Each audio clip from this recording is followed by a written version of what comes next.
Am I the idiot for choosing my brother-in-law over my foster brother? I, male 20, am my parents' youngest biological child, but for a few months they have been fostering Jonathan, 11 meters. Jonathan attends a local drama club twice a week and he's performing in his first show Wednesday night. He made little invitations for me, my siblings female 33 and male 31, and our parents, and has apparently already told whoever is in charge to reserve us all seats. However, my sister's husband Trevor, male 34, just got a promotion at work and plans to take everyone to dinner to celebrate Wednesday night.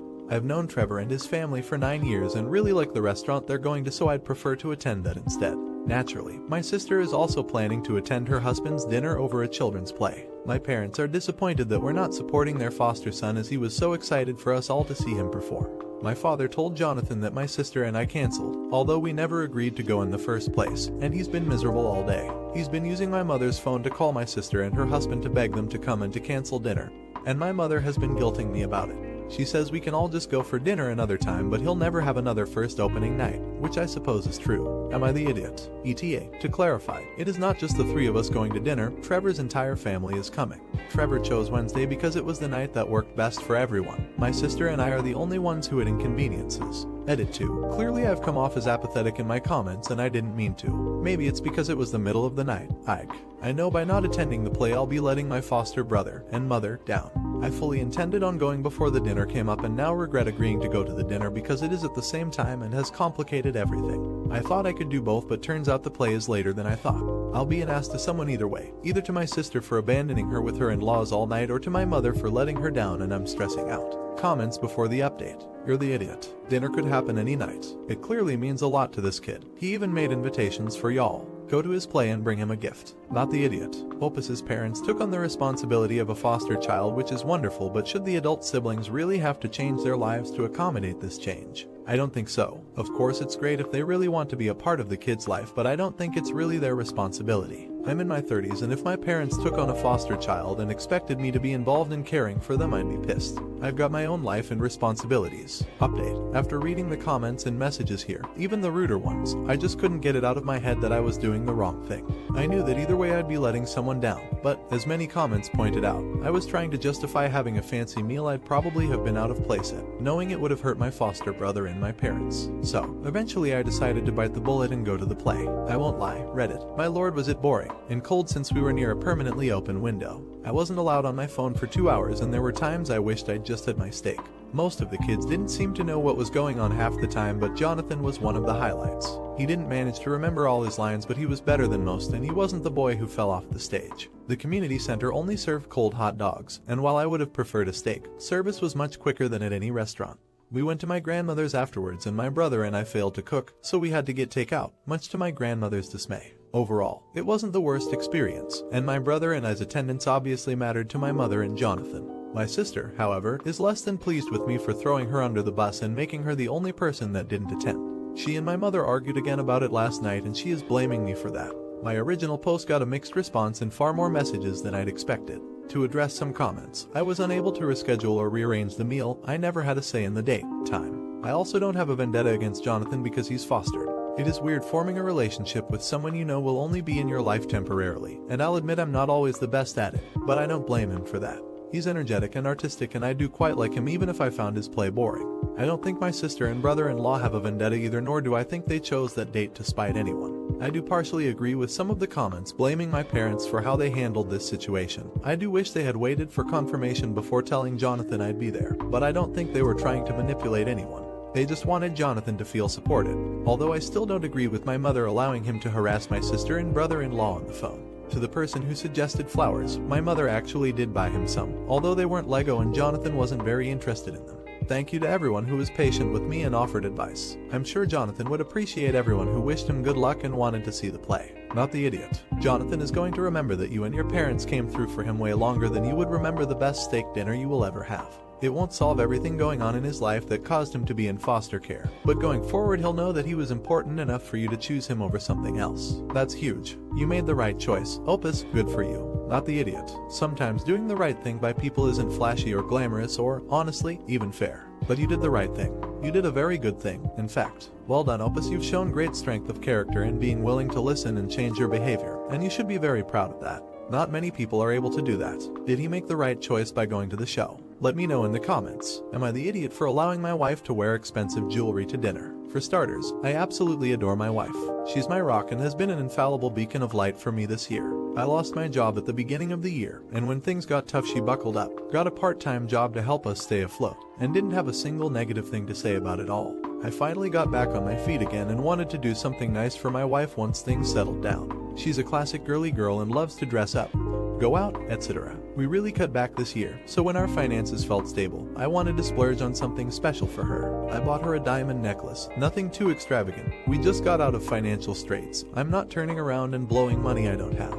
It's a single solitaire diamond that I know is classy and elegant, but something she could wear on the daily. Cue to Thanksgiving dinner, and my wife wears the necklace to dinner. Her sister-in-law, her brother's wife, I'll call her Mary, notices the necklace and compliments my wife on it. My wife happily tells her how it was a surprise, and Mary agrees that it was a super sweet sentiment. Compliments me on my choice, and overall the family thought it was a nice gift, especially knowing that we went through hard times. A few days after dinner, I received a text message from the brother-in-law calling me an off for using Thanksgiving dinner to show off and make it all about me. He said that I shouldn't have let my wife wear such flashy jewelry to dinner and upstage everyone else, and that it was super selfish and conceited of us. I was stunned to be honest, because the necklace discussion only lasted several minutes, maybe 5 minutes 10, and the rest of the family only had nice things to say about it. They seemed genuinely happy for me and my wife. I'm starting to feel like an odd because it's true that the family isn't incredibly well off, and something like my wife's necklace would be seen as something very luxurious. My brother-in-law says that I'm now putting pressure on him to get his wife something extravagant for Christmas. On the other hand though, I don't feel like it's really my responsibility to care about how brother-in-law feels about a gift I got for my wife, and that if he feels pressure it's not on me. I don't know, was I the idiot for talking about the gift during dinner? Comments before the update. Or the idiot. How could you not have foresight and buy a diamond necklace for everyone that may see your wife's, like it, and not be able to afford it themselves? If you buy nice jewelry, the rule of thumb is to buy at least 15 more to carry in your pockets in case someone else thinks it's nice and can't afford it. Why do you think rappers walk around with so many watches on? Not the idiot. A lovely gift got lovely compliments at a recent gathering. You didn't roll into dinner with a big sign saying, "Hey, look at my wife's neck." Odds our brother-in-law's wife has been after him before about giving crappy gifts, and her compliments about your wife's necklace were really aimed at him.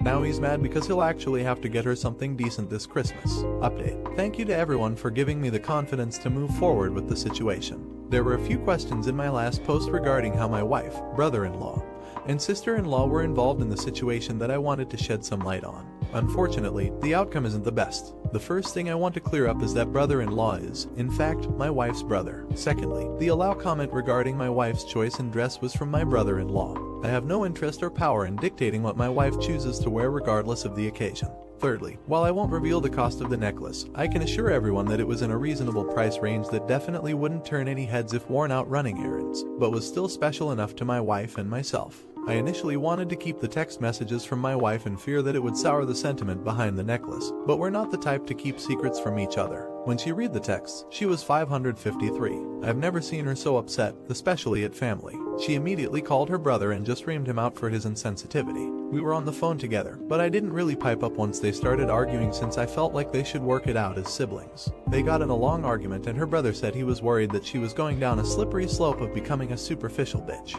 and that we shouldn't force our financial success on other people. That comment honestly shocked the both of us, because while they weren't close growing up, he's never talked to her like that before. At that point, my wife told her brother that if he wasn't going to be happy for her, that she had one thoughtful treat from her husband after a really shitty year, then she had nothing to say to him. A few hours later, my wife did get a text from sister-in-law. Apparently she also heard the conversation and was mortified. She at least reassured us that she was happy for our success after working so hard and that she'd try to talk some sense into her husband, brother-in-law. Regardless, my wife and I decided to spend Christmas without brother-in-law and his wife. We'll be doing it separately on Christmas Eve with her parents. At this point, there's just too much tension, and I didn't want to risk brother-in-law ruining Christmas because I wouldn't put it past him to find the gifts we get her family too luxurious and pitching a fit in response. Her parents are staying out of the situation for the time being but okay with meeting us separately, and I respect their decision. And this might make me an idiot, but I'm going to take some advice from a few commenters and get my wife a nice matching bracelet for Christmas. Edit. I didn't include this before because my brother-in-law didn't concretely admit to anything,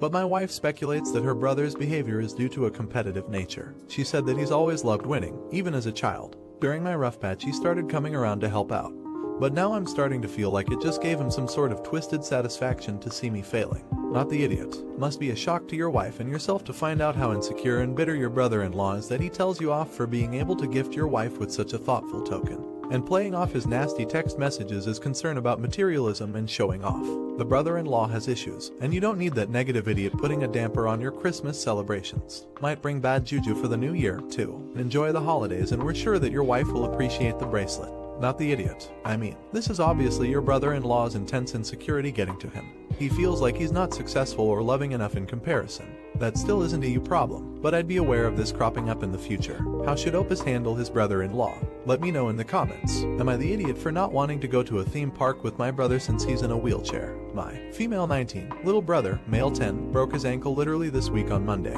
so he's bound to the couch or a wheelchair right now since he has to keep his foot up. I live with my parents, male 49 and female 45, and we all had planned a family trip to a theme park 2 hours away this Monday, which would be a week after the break. My brother had been talking about it for weeks. It would be the first time he would get to ride a particular roller coaster since he was too scared before, but now he was brave enough.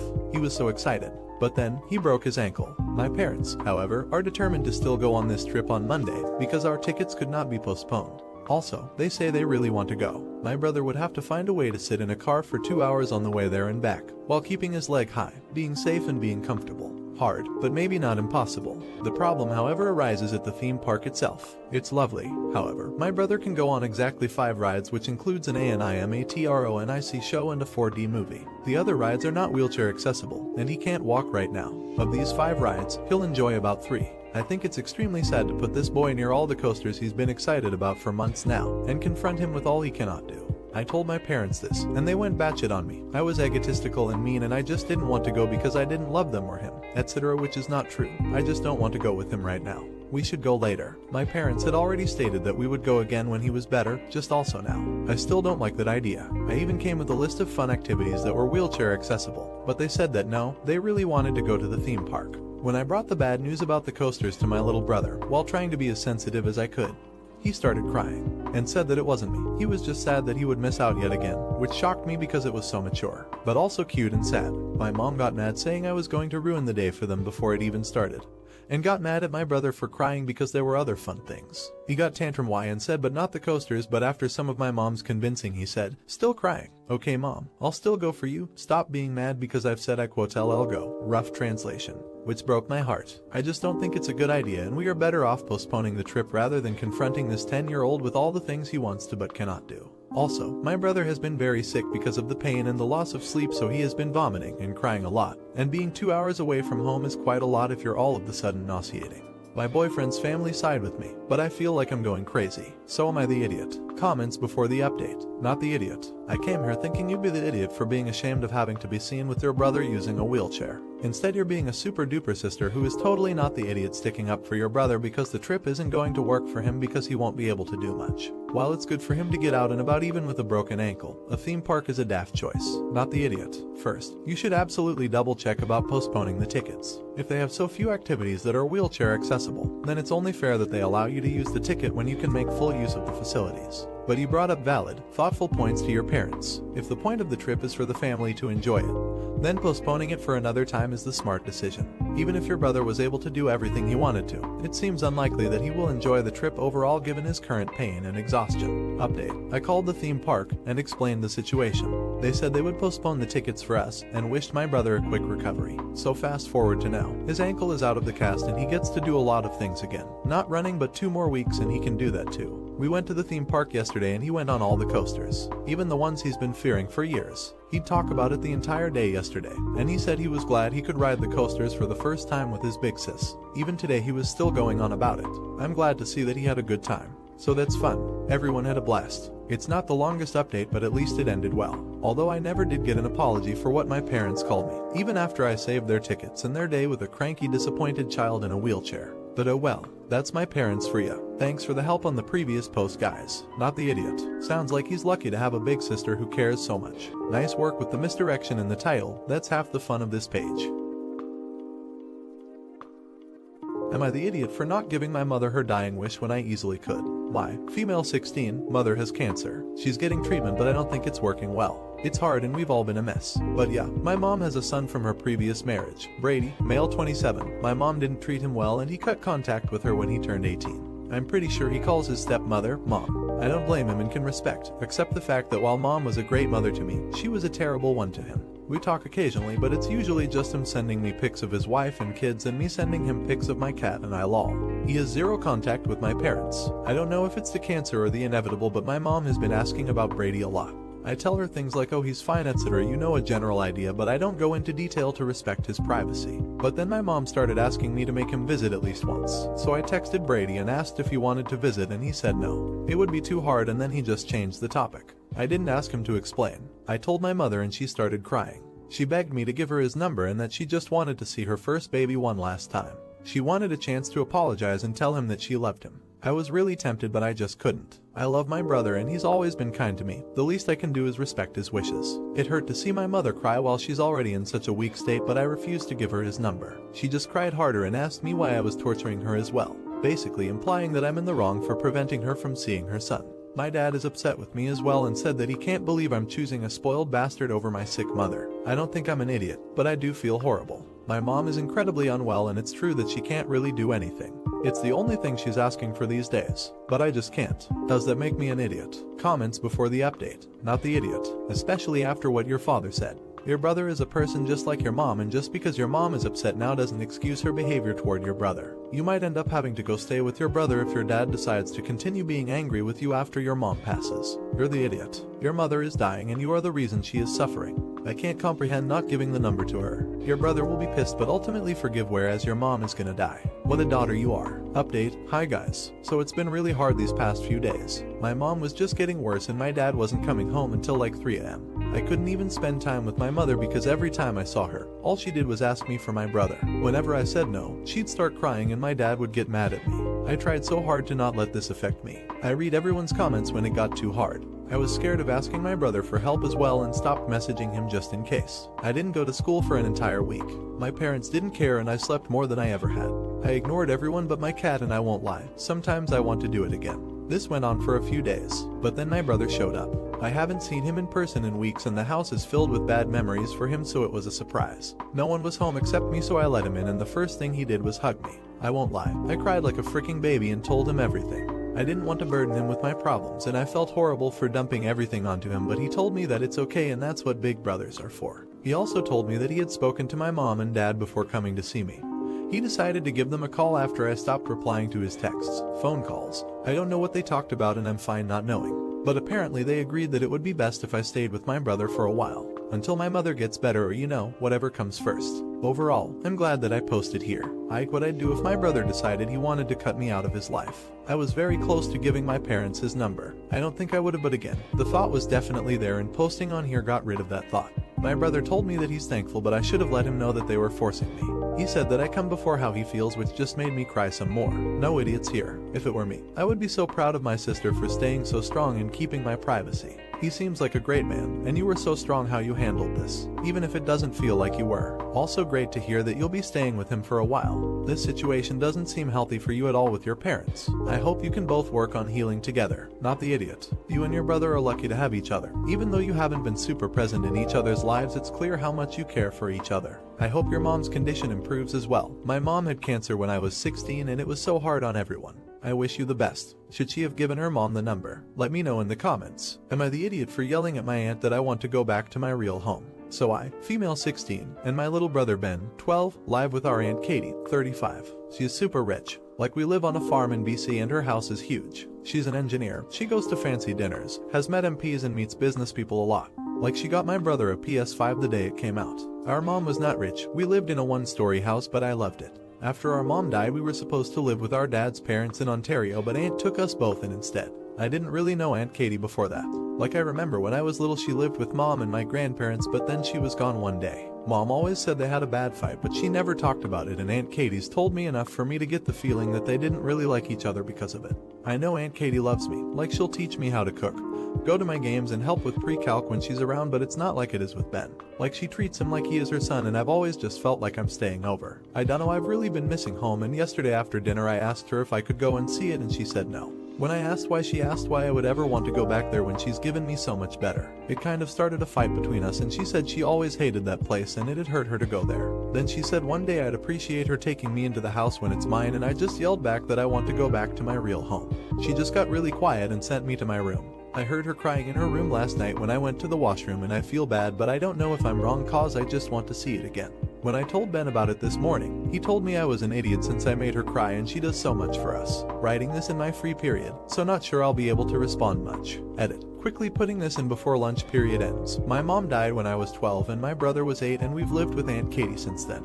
She didn't just take us this year. Comments before update. You're the idiot. A little bit. But I'd give everyone a break in this situation. It's tough for someone who is 35 to suddenly be raising teenagers. She probably pays more attention to your little brother because he's younger and she's not as sure what you need. But it sounds like she's doing her best. I think you should apologize and talk it out. Whatever she's reacting to, it's probably not about your old house and how nice the house is. She probably feels like she's put aside a lot of her own life to take care of you guys, and when you said you wanted to go home, it made her feel like she's doing a bad job. No idiots here. Your situation is hard. It's okay to miss what was your home, and she is likely sensitive about it as well in the exact opposite way. I would suggest approaching her and meeting her where she is. Thank her for what she does for you, but let her know what you're feeling. Maybe you can work something out. Emotions got too high here, so let it simmer down and then have an open discussion. Update. So the day I posted I didn't see Aunt Katie because she was working all day. But the day after, she surprised me by picking me up from school. Then bust, she told me we'd talk about things at home. Then she took me shopping and then to the spa, and we had the best time together. When we got home after dinner, she said we needed to talk now and took me to the nursery. I did get scared cause that's the one room Ben and I aren't allowed to go to. She said she was sorry if I didn't think of her home as mine yet and would try harder. She told me how bad her parents were to her, but it was okay for me to keep loving them cause they weren't like that to me, but I can't anymore. She told me she left home cause my mom stole her master's tuition money to pay for me and Ben, and she didn't tell me this cause she didn't want me to ever think of my mom as bad, but I needed to know why she wasn't going back there. I honestly felt like poop at that point. She told me she took us because our mom was probably afraid what would happen to us when she was gone, and what if being with our dad's parents let him take us. Then she told me how everything she has is for Ben and me and how it will all be ours when she's gone, and I just started crying cause I didn't want to think of her being dead like everyone else we love. I cried like a baby in her arms till my head hurt, and I think I ruined her shirt with all the fluids. I tried to remember what you guys told me to say, like how I should apologize and stuff to say to her, but I couldn't, so I just kept saying sorry. When she finally got me to calm down, she asked if I felt okay, and I remembered what one user said, and I told her how I loved doing all the things we do together cause it made it feel like I still have a mom. And felt jealous she did so much more with Ben, like she wants to be his mom but not mine. She gave me a hug and said she loves me just as much and promised to make more time for just us. She did make me brush and go to bed, but she sat on my bed and held my hand till I fell asleep. I know it was babyish, but I did like it, and it did make me feel a bit special again. Since then things have been so much better. We've all been spending so much more time together, and it has kinda started feeling like a real family. I still haven't gone to see my old home and still want to, but maybe that'll come another time. I guess I'm just happy that things between my aunt and I are better, and that's the way it'll stay. No idiots here. Okay, I'm crying. You're a strong, amazing young woman. It seems like you have a pretty great aunt too. I am so happy you talked and things are improving. Don't ever feel like crying or needing your hand held is childish. Everyone needs support and to let out emotions. Hopefully one day you can go visit your old home. Until then, enjoy your new home and the family you have. It sounds like you love each other very much. Best wishes and hugs. Now for the next story. Am I the idiot for putting extra salt in my sister-in-law's food? Hi, 34, female, have a sister-in-law, F25. Let's call her H. She's been together with my brother J, 32, male, for 3 years now. We were born in Europe but originally from the Middle East. He was born and raised in Europe. Our religion and part of our culture is different from hers, but we didn't mind because she's a nice girl, and we are open-minded. She really tries her best to please my brother in every way. She's learning Arabic, asking about the culture, and lately she started looking up recipes from our country too. My brother is very happy with everything she does, and if he's happy then we are too.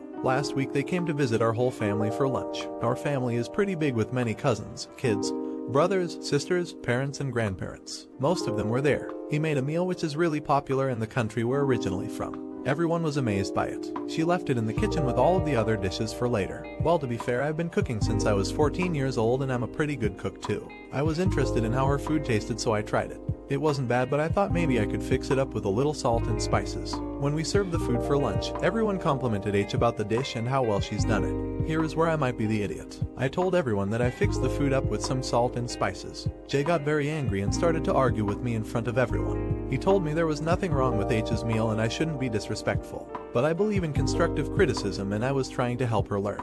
After they've gone and I saw each crying in the car. My family told me I was in awe and embarrassed our guest. I feel pretty bad. Am I the idiot? Edit. Okay, so I see everyone thinks I am an idiot, but just to clear things up, I didn't say it in a bad way. I told her I tried it myself and for the first try it tasted really good, but I thought it could use some salt and spices, so I put some more if you don't mind.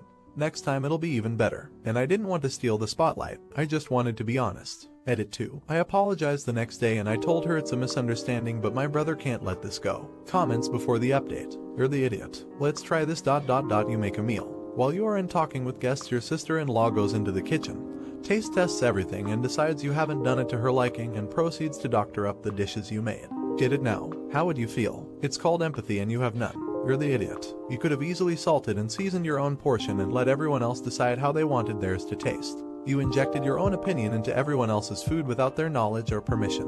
Update. After my post I started to think things through and had a long conversation with my grandparents. A lot of trauma unfolded and I realized why I was being like this with my sister-in-law. When I was around her age, I had a similar personality to her. Shy, kind to everyone, always smiling and being very positive. Then bad things happened and I started to change. I became this anxious, negative person who I am today. When she became part of the family, I realized how she was and then I thought she needs to toughen up. I saw my old self in her and thought if she will stay like this, she'll get hurt.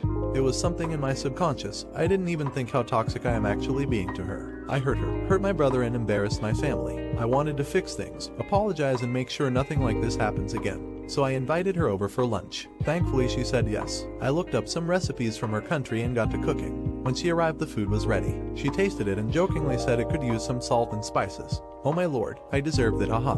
Then we had a conversation about our issues and cried. It was so wholesome. We promised each other we would cook something together every weekend. Then we went to my parents' house and almost everyone who came to visit last time was there. I've apologized from the ones I've hurt and promised nothing like this will ever happen again. They forgave me. We had a good time after, lots of laughs, tea and food. Before they left, I pulled my brother to the side and gave him my phone with a confirmation email. I rented the most romantic place ever for him and my sister-in-law to go and celebrate Christmas together. We will decorate the place with Jay in the next few days. And finally, I've decided to go to therapy and work on my issues. For the sake of myself and my family too. These few days were intense and this was a huge wake-up call. One thing is for sure, I wouldn't want to lose the ones I love the most. Thank you, Reddit. Not the idiot. Admitting that you're wrong is so hard, but to go the extra mile and try to fix your wrong and go to therapy to work on yourself is amazing. Good for you, Opus. If we had more people like you, the world would be a better place. Am I the idiot for being a petty feminist witch and refusing to take my husband's last name? Me, 26, female, and my fiance Jake, 27, male, have been together for 5 years. We met in college while he was doing an exchange in my country, Belgium. He is from the US. He loved it here, so he decided to stay and we are really happy here. I've met his family a few times when we went there to visit them. They've never been to Belgium, important for later. Now here, women do not take their husband's last name. It is the law. All documents will still be in my maiden name after our wedding. I think it is possible to do all kinds of administrative stuff to change my name, but I don't want to. All women around me have their maiden name and my fiance agrees that I should keep my name. On to the main issue. 3 days ago, we were doing a Zoom call with his family and the topic of the name came up and they were very surprised that I was not taking his name. I explained very calmly that it is the law here and that I had the perfect example of my mom who had a business in her maiden name and only used my father's name when dealing with our school or things like that, and that I wanted to take the same approach as her. Well, all hell broke loose. His mom started screaming at me, saying that it is not because I come from a country of peasants that I should punish my fiance, that he was so far away from them because of me and so on. Jake defended me and I tried to calm her down, but she turned to her husband while crying that they never came to my country because they know that it is not nearly as good as the US. And that I just proved it, and father-in-law said that I was a petty feminist witch and that he didn't want to listen to such nonsense. They left the call and my fiance confronted me because I was honestly very shocked by their reaction and their insults. I thought it was over, but they've been sending hateful messages over the past days. They even got the rest of their family to do it as well, and even my parents said that I should try to keep the peace and offer to check into the administrative procedures to change my name. But I really don't want to. My fiance is conflicted. He grew up in a town where it was very uncommon for a woman not to take her husband's name, and he agrees that it would keep the peace with his family, but he does not want to force me and says it is my decision. Am I the idiot here? Update. I didn't expect this to blow up at all. Thank you everyone for your input. I stayed up until 3 AM last night to read your comments and I am relieved to know that I was in the right. To the people not understanding why I was doubting myself, I was a very confrontational person when I was younger, but after bad stuff happening with close people, I learned to keep my mouth shut. Moreover, his parents never behaved like this with me, and when my parents and my fiancé actually agreed a little with them, so no one was on my side, I started doubting my approach. I realize now that I've become too kind and that I let people walk over me and that I need to call them on their bullshit more. As for my fiancé, we had a long conversation about this morning. He was very defensive at the beginning, saying that his parents probably didn't mean it and blah blah blah. But after explaining my side of things and showing him the messages they sent, he actually realized that they were completely out of line. He admitted that they never behaved like that with him either, and that he was so surprised by their attitude that he didn't know how to react. I've shown him some of your comments and he understands now that he has to set clear boundaries now, because it is the first of many fights if he does not. He promised me that he was going to send them a message today saying that this kind of behavior would not be accepted and that they needed to apologize to me if they wanted to come to the wedding. He apologized profusely and I want to trust him. We also discussed the topic of names again, and he promised me that he was fully supporting my decision. Concerning children, we already had a conversation because we both want to be parents and we agree to give his last name. Again, thank you all for your comments. Comments before the update. Not the idiot. And what the flit.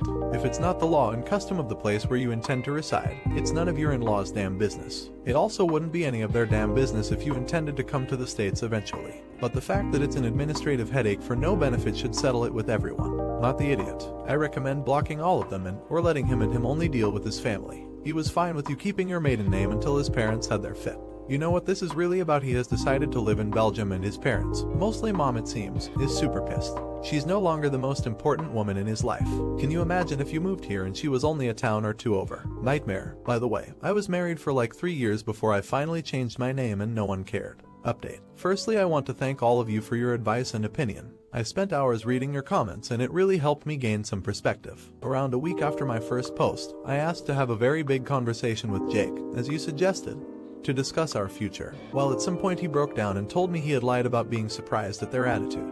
He said that what he was surprised about was that they did it in front of me. According to him, he knew they were not happy when we started dating for various reasons, including their fear that he would live far away, but also that I am considered a leftist in the US, that I'm not a Christian. Apparently they made some mean comments to him the first 2 times I came to visit them, and he didn't want to tell me about it because he wanted to protect me. His solution was to be less in contact with them. They stopped their remarks after that and started to pressure him to marry me and have kids, so he thought they changed their mind about me. While I knew they were the kind to say stuff like "this is America, speak English," it is more serious than I thought, because apparently they were really upset and criticized me because I sometimes had to search for a word in English and so would use my French-English translator when I was over there. Jake said that he was quick to nip it in the bud as he knows that English is my third language, but the fact that this was an issue for them made me realize how deep their dislike of me is. Learning all that was definitely a shock and took a while to process, but ultimately, I decided to forgive Jake, as I know he did that to protect me and actually agrees with me that we need to cut them out, at least for a while. However, I asked to postpone the wedding as I needed time to be sure. The new date is in 2 months and his parents and the members of the family who harassed me are not invited. I think that, this time, we were able to discuss our future while being a lot more open to each other. I told him that I see no issue giving his last name to our kids, but that I would not negotiate on the languages. We both agree to stay here. Belgium is a multicultural country and I don't want to penalize them in life because they don't speak the languages of the country. I obviously want them to speak English, but I told him I would not accept them not being able to speak French and Dutch. He agreed and even said he would start taking French lessons again. I think we are both a bit sad that it had to come to that. I think he really wanted to believe that his family could accept me in. Even though he was not in contact with them that much, it was not easy for him to completely cut them off, but I'm supporting him as much as I can. Thank you again for all your messages and comments. Most of them were really helpful and helped us both and made us open our eyes to our issues. Thanks, not the idiot. Yet his parents are gonna have to suck it up. I'm in a similar situation, being engaged and for the most part cutting off my parents. It's not easy, but sometimes it is necessary. We've decided I'm taking my girl's last name for a variety of reasons, but my favorite personal reason is that it will piss my parents off.